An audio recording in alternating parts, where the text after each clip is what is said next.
Today we will test its waterproof performance. Now let's start testing. Let's open the battery first.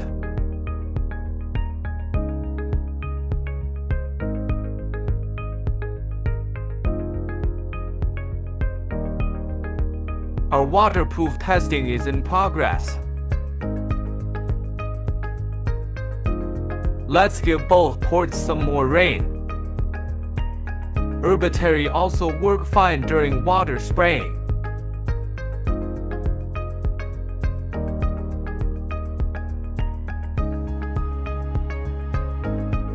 Three minutes later, the load is powered on normally. Battery and inverter communicate with each other.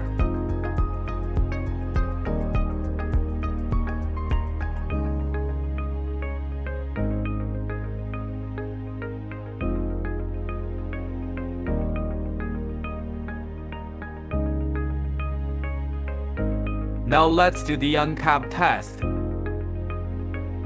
Open the metal cover and see what it will be.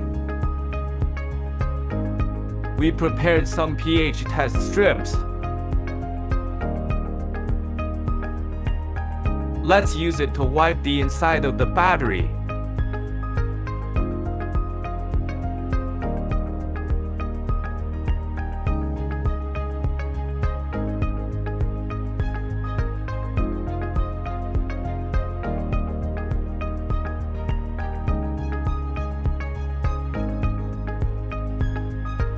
We can see that the pH test paper has not changed. Test completed.